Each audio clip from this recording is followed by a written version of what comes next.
MSLI T V, رہنمائی بدلتی دنیا کے لیے۔ السلام علیکم ورحمۃ اللہ وبرکاتہ۔ بسم اللہ الرحمن الرحیم، الحمد للہ رب العالمین، والصلاة والسلام علی سید المرسلین، نبینا و امامنا و قدوتنا محمد وعلی آلہ وصحبہ اجمعین، وبعد۔ مشاہدین کرام، مرکز السلام نشر اسلام کی جانب سے آپ کے سوالات اور ہمارے جوابات کا یہ 21واں سیشن ہے، جس میں ہم سوال نمبر 118 کو لے رہے ہیں، جس میں سائل نے سوال کیا ہے کہ شیخ my question is about does jinns have power to possess us or control us to do sins؟ سائل کا سوال یہ ہے کہ کیا جنات کو اتنی طاقت ہے کہ وہ ہمیں اپنے کنٹرول میں لے لیں اور ہم سے گناہ کروائیں؟ تو جواب یہ ہے کہ اللہ تعالیٰ نے ہزاروں مخلوقات اس کائنات میں پیدا کی ہیں، جن میں سے صرف 2 مخلوق کو اللہ نے اختیار دیا ہے، وہ ہیں انسان اور جن۔ اور جن کو جن اس لیے کہا جاتا ہے کہ وہ انسانوں کے نظر سے چھپے رہتے ہیں، اللہ نے انہیں چھپا دیا۔ جن کا مطلب ہی چھپی ہوئی مخلوق۔ تو اب چونکہ یہ مخلوق ہم سے جدا ہے اور ہمارے نظروں کے سامنے یہ لوگ نہیں ہوتے، اور انہی میں سے جو شر پسند جو مخلوق ہوتی ہے جنات کی، وہ شیاطین ہیں، کیونکہ شیطان خود بھی وہ جنات ہی میں سے ہے، جیسے اللہ رب العزت نے ارشاد فرمایا وَكَانَ مِنَ الْجِنِّ۔ سورۃ الکہف کے اندر اللہ نے فرمایا وَكَانَ مِنَ الْجِنِّ۔ ابلیس کا جب ذکر فرمایا تو ابلیس جناتوں میں سے تھا۔ تو ان میں مسلمان بھی ہیں اور ان میں کافر بھی ہیں۔ جس طرح انسانوں کے اندر کئی ایک مذہب ہیں، اسی طرح ان لوگوں کے اندر بھی کئی ایک مذہب ہیں، تو ان میں کافر بھی ہیں، ملحد بھی ہیں۔ اور انسانوں میں جتنے گروپس ہیں، جتنے کیٹیگریز ہیں، تقریباً وہ سب جنات کے اندر بھی موجود ہیں۔ اب چونکہ جن ہمارے سے چھپی ہوئی مخلوق ہے، تو عمومی طور پر انسانوں پر ایک خوف طاری ہوتا ہے۔ ان کے سلسلے میں بہت ساری جو ہے بہت ساری وہ چیزیں یا بہت سارے وہ تصورات انسانوں کے اندر پائے جاتے ہیں جو در حقیقت وہ حق نہیں ہے، سچ نہیں ہے۔ لیکن صحیح بات تو یہ ہے کہ اللہ تعالیٰ نے ان جنات کو جو شیاطین کے اعتبار سے جو ہیں، ان کو اللہ تعالیٰ نے وسوسہ پیدا کرنے کی صلاحیت اللہ نے دی ہے، جس کے بارے میں خود اللہ رب العزت نے ارشاد فرمایا الذی یوسوس فی صدور الناس، جو سورۃ الناس کے اندر اللہ نے ذکر کیا قل اعوذ برب الناس ملک الناس الہ الناس من شر الوسواس الخناس الذی یوسوس فی صدور الناس، کہ اللہ تعالیٰ کی پناہ میں ہمیں جو آنا ہے، اس میں من شر الوسواس الخناس، اس وسواس کے شر سے جو چھپ چھپ کر حملہ کرتا ہے، چھپ چھپ کر وسوسے پیدا کرتا ہے، الذی یوسوس فی صدور الناس، جو لوگوں کے دلوں کے اندر وسوسے ڈالتا ہے۔ تو وسوسے ڈالنے کا کام تو ان شیاطین کا ہے، اور اللہ تعالیٰ نے ہر انسان کے ساتھ ایک شیطان کو بھی اللہ نے رکھا ہے، جس طرح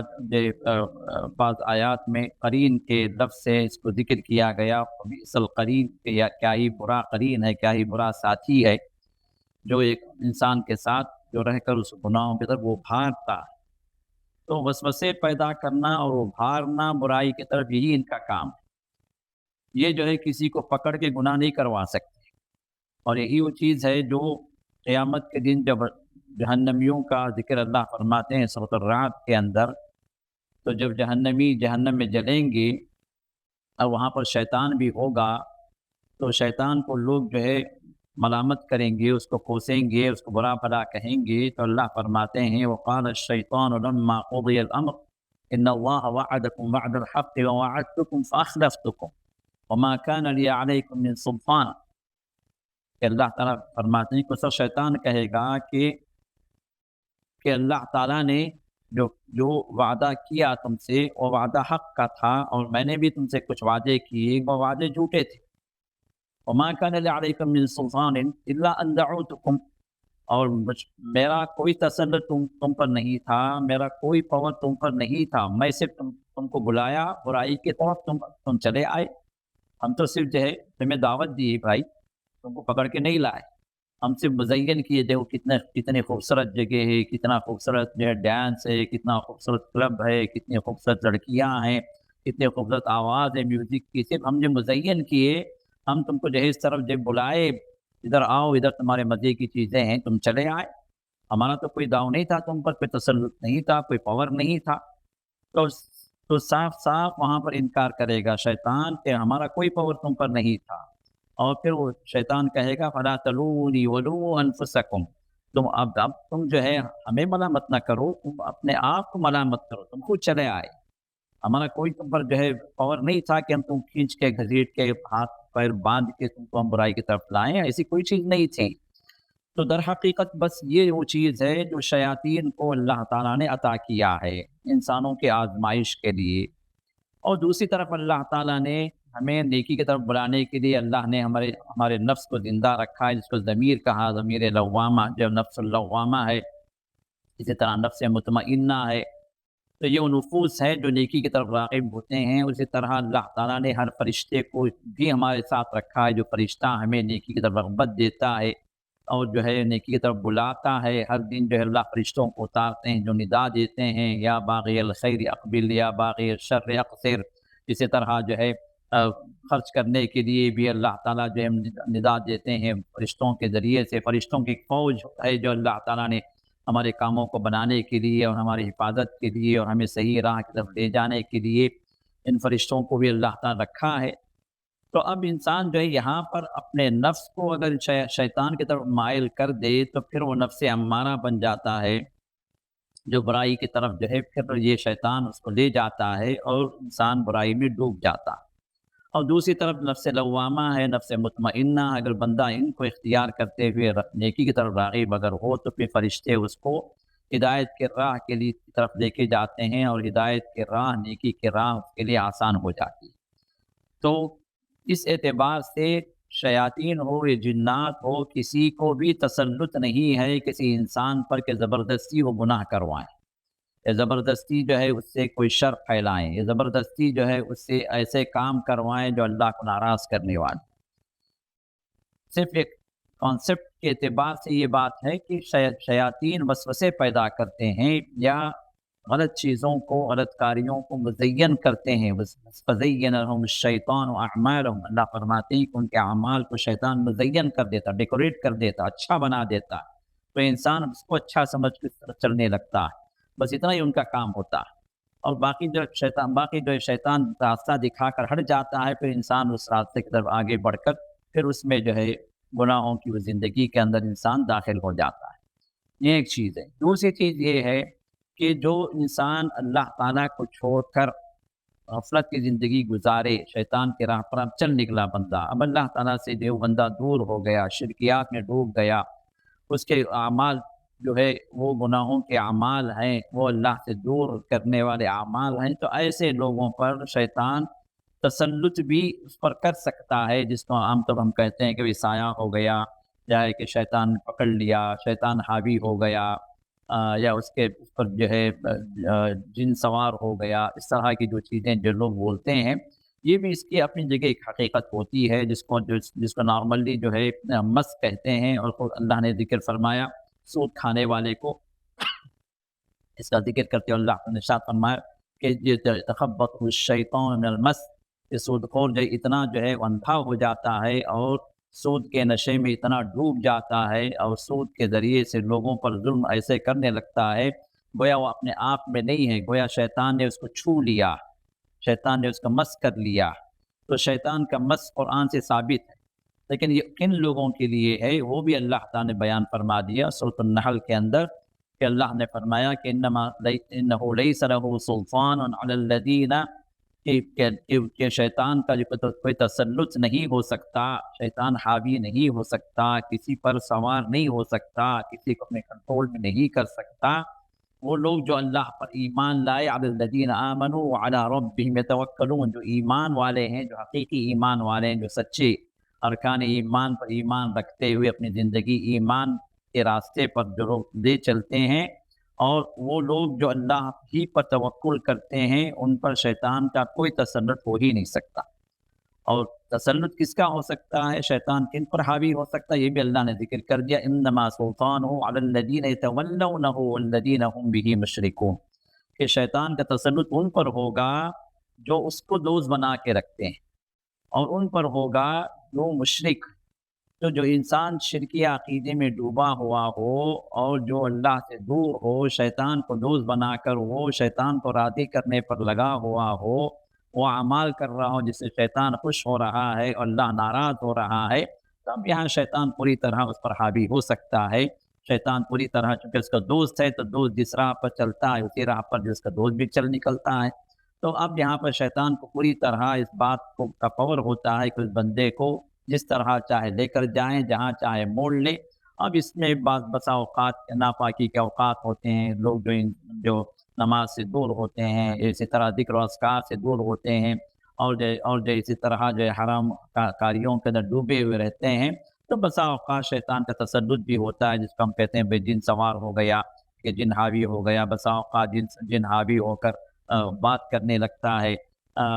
اگر مرد اگر ہے تو عورت کے اوپر اگر سوار ہے تو مرد کی آواز میں بولنے لگتا ہے، عورت اگر سوار ہے تو جو عورت کی آواز میں مرد بول رہا ہے، کوئی ایسی زبان بھی بول رہا ہے جو زبان کبھی اس نے اپنی زندگی میں کبھی نہ سیکھی، نہ اس نے کبھی وہ زبان، وہ لینگویج وہ بولا، لیکن ایسی لینگویج وہ بول رہا ہے جو لینگویج کو پتہ ہی نہیں ہے۔ تو اب یہاں پر جنات کا تسلط بسا اوقات ظاہر ہوتا ہے، لیکن یہ کن لوگوں پر اللہ نے اس کا بھی ذکر فرما دیا۔ تو یہ اس طرح کی جو باتیں نمودار ہوتی ہیں یا ہم دیکھتے ہیں، یہ اس کا امکان تو اپنی جگہ باقی ہے، لیکن یہ انہی لوگوں کے لیے ہے جو اللہ تعالیٰ سے دوری اختیار کرتے ہیں، جو پہلے سے ہی جو شیاطین کو اپنا دوست بنائے رکھتے ہیں، شرکیات میں ڈوبے رہتے ہیں، اور درگاہوں وغیرہ پر جو ہے ان کے عقیدے اس کے ساتھ منسلک ہوتے ہیں، تو ان لوگوں کے ساتھ اس طرح کے مسائل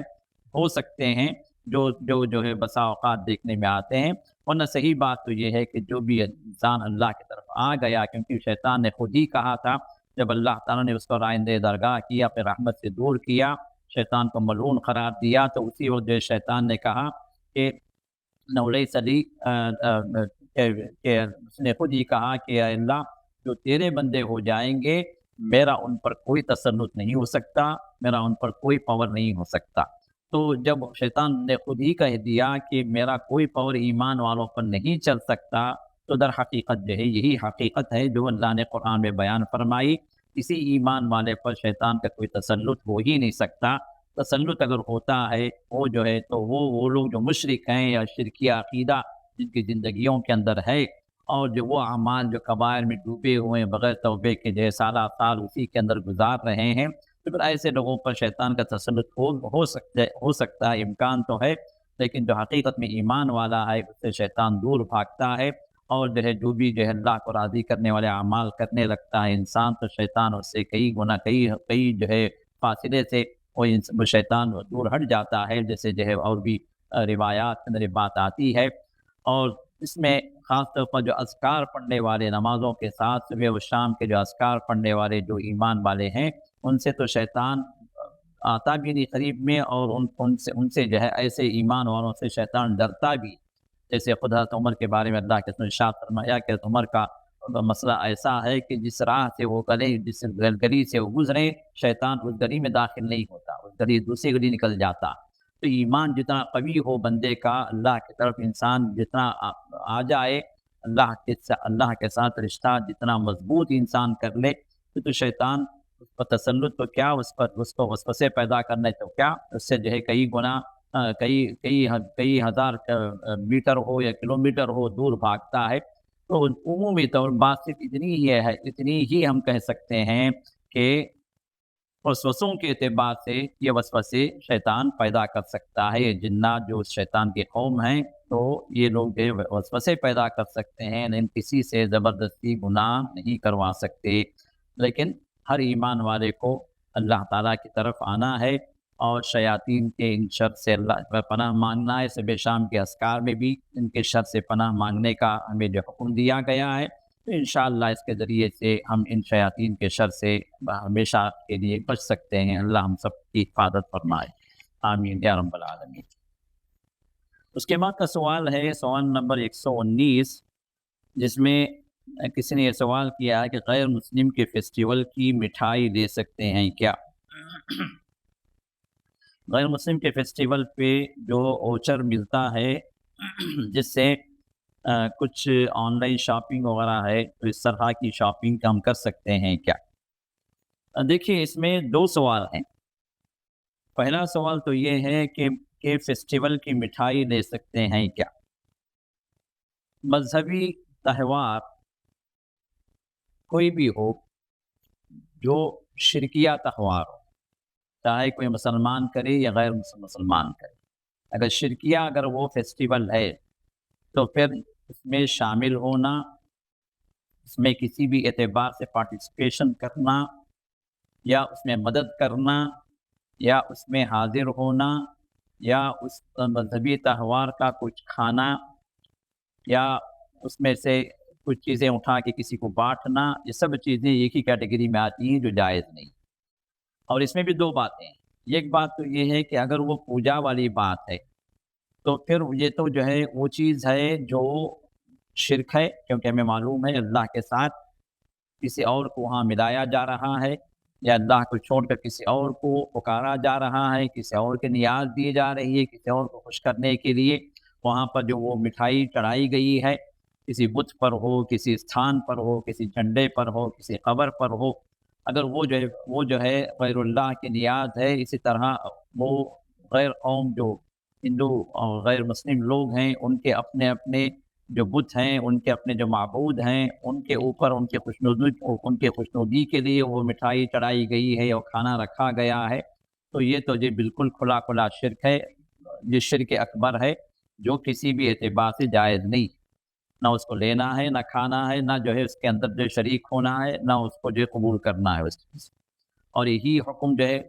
ان نیازوں کا بھی آئے گا جو غیر اللہ کے نیازیں دی جاتی ہیں، ان کو خوش کرنے کے لیے کھانے پکوائے جاتے ہیں۔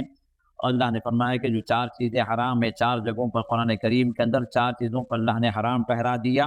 اور انہی چار چیزوں کو چار جگہوں پر اللہ نے ریپیٹ کیا۔ اس میں چوتھی بات پر اللہ نے ارشاد فرمایا کہ وما اہل لغیر اللہ بھی، جس پر اللہ کے سوا کسی اور کا نام لیا گیا ہو، کسی اور کا نام پکارا گیا ہو، کسی اور کی خوشنودی کے لیے وہ کھانا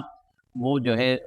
بھین چڑھایا گیا ہو یا نظر مانی گئی ہو، تو غیر اللہ کی جو نیازیں ہیں ان کا بھی وہی حکم ہے جو غیر مسلم لوگ اپنے معبودوں کو خوش کرنے کے لیے جو مٹھائی یا کھانا جو ہے پیش کرتے ہیں،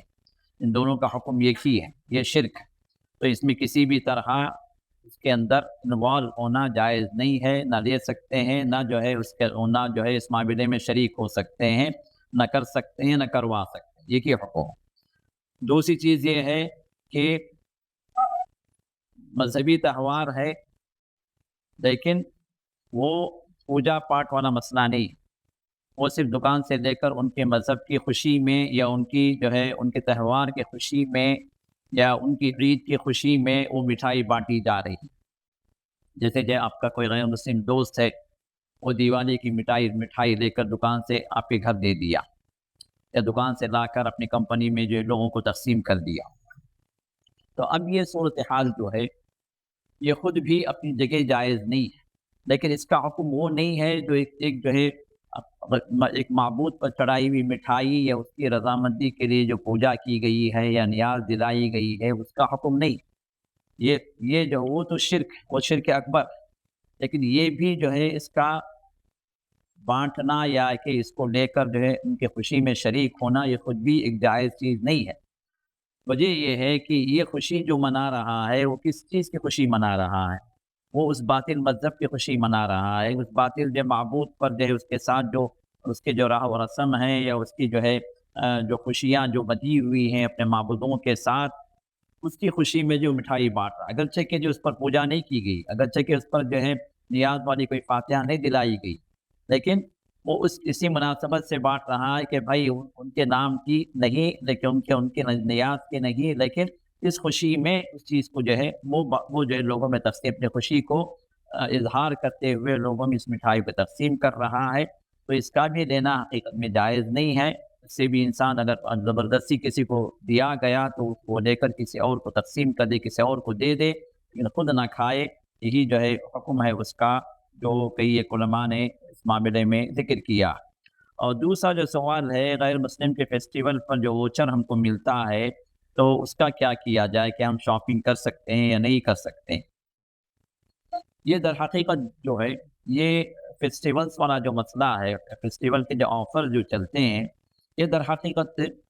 نام مذہب کا لیا جاتا ہے، ورنہ حقیقت میں یہ ان کے بزنس ٹیکٹکس ہوتے ہیں۔ اپنے بزنس کو بڑھانے کے لیے وہ لوگ کوئی نہ کوئی موقع ڈھونڈتے ہیں تاکہ آفرز کے ذریعے سے لوگوں کو کیچ کریں اور اپنے بزنس کو بڑھائیں۔ تو یہاں پر مقصد جو ہے یہ نہیں ہوتا ہے کہ ان کی کسی تہوار میں شریک ہونا، مقصد یہ ہوتا ہے کہ اس تہوار کا نام لے کر اپنے بزنس کو پروموٹ کیا جائے۔ تو اسی وجہ سے ہم دیکھتے ہیں کہ بزنس نہ بھی ہو، یہ جو ہے فیسٹیولز کا موقع نہ بھی ہو، تب بھی جو ہے کچھ نہ کچھ جو ذریعہ ڈھونڈتے ہیں، جیسے جو ہے کہتے ہیں کہ نیو ایئر آفر، یا کہ جو ایئر اینڈ سیل، یا اس طرح ونٹر سیل یا سمر سیل، اس طرح جو کچھ نہ کچھ ایسی چیزیں لگا کر، ٹیگ لگا کر لوگوں کو اپنا بزنس پروموٹ کرنے کے لیے وہ جو ہے اس طرح کے نام لیتے ہیں۔ تو اسی اعتبار سے علماء نے کہا کہ اگر جو وہ چیزیں وہ نہیں ہیں جو پوجا کی چیزیں ہوں یا غیر اللہ کو چڑھائی جانے والی چیزیں ہیں، وہ چیزیں نہیں ہیں، عام سی چیزیں ہیں، اور اس کو جو سب کے لیے آفر ہے، کسی خاص قوم کے لیے نہیں ہے، اور جو ہے اس میں جیسے بزنس والا مسئلہ یہ جو ہے فوکس کیا گیا ہے، تو انشاءاللہ اس میں جو ہے ان آفرز کو لینے میں اور اس میں شاپنگ کرنے میں انشاءاللہ کوئی حرج کی بات نہیں ہوگی، جب تک کہ وہاں پر کسی غیر اللہ کو خوش کرنے والا معاملہ اور ویسی کوئی تجارت نہ ہو، تو جو ہے تو وہاں پر بندہ روکے، ورنہ اگر عام چیز ہے اور حلال چیزیں ہیں اور اس پر کچھ آفر لگی ہوئی ہے، کچھ سیل لگا ہوا ہے، تو انشاءاللہ اس کے لینے میں خریدنے میں کوئی حرج کی بات نہیں ہوگی۔ اللہ اعلم۔ سوال نمبر 120 میں یہ پوچھا گیا ہے کہ شیخ میرے گھر جوائنٹ فیملی ہے، یعنی کہ جیٹ اور دیور ہیں، سب کی شادی ہو چکی ہے۔ میرا سوال ہے کہ کیونکہ ہم جوائنٹ فیملی میں ہیں تو پردے کا کیا اصول ہے؟ ہم ساتھ میں کھاتے ہیں سب، لیکن میں مجبور ہوں پردہ نہ کرنے پر، اور صحابہ کے دور میں بھی تو جوائنٹ فیملی تھی، وہ کیسے ہینڈل کرتے تھے؟ دیور اور جیٹ کو اللہ کے رسول موت قرار دیے، تو یہ کیسے پاسبل ہے پردے کا سخت حکم ہونے کے باوجود؟ تو وضاحت فرمائیں۔ عمومی طور پر انڈیا ہو یا پاکستان ہو یا ادھر کے مشرقی ممالک ہوں، تو اس میں جو ہے جوائنٹ فیملی کا ایک سسٹم چل رہا ہے، جس میں حقیقت میں یہ اس طرح کا ایک کرٹیکل سچویشن ہوتا ہے جس میں ایک عورت جو ہے پوری طرح اپنے آپ کو پردے میں رکھ سکے۔ یہ تقریباً جو ہے پاسبل عورتوں کے لیے نہیں ہوتا، لیکن یہاں پر جو بات بنیادی طور پر ہمیں سمجھنا ہے کہ پردے کے اعتبار سے 3 طرح کی کیٹیگری ہے۔ ایک کیٹیگری ہے نقاب والی، دوسری کیٹیگری ہے حجاب والی، اور تیسری کیٹیگری ہے غض بصر والی۔ جہاں پر ایک عورت غیر محرموں کے سامنے نکلے تو وہ اپنی ہر چیز کو چھپائے، ہر چیز کو پردے میں رکھے، غیر محرموں کے سامنے، سوائے اس کے ہاتھ اور اس کے جو پیر ہیں، ہاتھ جو رس تک اور پیر جو اس کے ٹخنوں تک یہ نظر آئیں۔ اب رہا چہرے کا مسئلہ، تو کئی ایک علماء نے نقاب کی بھی شرط لگائی کہ چہرہ بھی نظر نہ آئے، اور نقاب کے سلسلے میں بہت سارے علماء کا اختلاف ہے کہ ایک عورت جو ہے غیر محرم کے سامنے نقاب نقاب لگانا واجب ہے یا واجب نہیں ہے۔ واجب کہنے والوں کا جو موقف ہے وہ یہ کہ اگر وہ نقاب نہ لگائے عورت تو وہ گنہگار، کیونکہ واجب ہے۔ اور دوسرے علماء نے کہا کہ نقاب لگانا یہ افضل ہے، واجب نہیں ہے، تو نقاب نہ لگانے پر وہ گنہگار نہیں ہوگی، کیونکہ واجب نہیں ہے، اس نے ایک افضل کو چھوڑ دیا، اور افضل ہونے پر جو ہے سب کا اتفاق، واجب ہونے کے سلسلے میں اختلاف۔ تو لہذا نقاب کا لگانا نہ لگانا ایک وہ چیز ہے جس میں افضلیت یہ ہے کہ غیر محرموں کے سامنے وہ نقاب کے ساتھ آئے، لیکن کوئی عورت نقاب کے ساتھ نہیں آتی ہے تو انشاءاللہ ان علماء کے موقف کے اعتبار سے گنہگار نہیں ہو۔ لیکن دوسری جو کیٹیگری ہے حجاب والی، اس میں تو کوئی ایکسکیوز نہیں ہے غیر محرموں کے سامنے حجاب کے ساتھ۔ حجاب کا مطلب یہ ہے کہ نماز کے اندر جو چیزیں کھولی جانی چاہیے ان چیزوں کو غیر محرموں کے سامنے کھولی جا سکتی ہے۔ مثال کے طور پر چہرہ اور جو ہے دو ہاتھ اور جو ہے دو پیر، تو یہ جو ہے وہ چیزیں ہیں جو غیر محرم کے سامنے ایک عورت جو ہے کھول سکتی ہے حجاب کے اعتبار سے۔ لیکن اس میں یہ ہے کہ وہ چہرہ بغیر کسی میک اپ کے ہو، جیسے لپسٹک، غاضب، کاجل یا اس طرح کے جو بھی جو ہے شیڈو جو بھی جو ہے عورتیں زینت کے طور پر استعمال کرتی ہیں، ان زینتوں سے، ان تمام طرح کی زینتوں سے وہ چہرہ خالی ہو اور اس کے بال بھی چھپے ہوئے ہوں، صرف چہرہ اتنا جو ہے ظاہر ہو اور باقی جسم کا ہر انگ جو ہے یہ پردے کے اندر ہو۔ یہ ہے حجاب جس کا اللہ نے حکم دیا ہے قرآن کریم کے اندر، اس میں تو کسی کا اختلاف نہیں۔ غیر محرم کے سامنے ہر عورت حجاب کے ساتھ آئے۔ اب یہ اور بات ہے کہ ہمارے پاس کے جو ہے دیور ہیں، نندوئی ہیں، اور جو ہے اسی طرح جیٹ ہیں، یا خاندان کے اندر جوائنٹ فیملیز کے اندر کزنس بھی ہوتے ہیں، عورتیں حجاب بھی نہیں کرتی،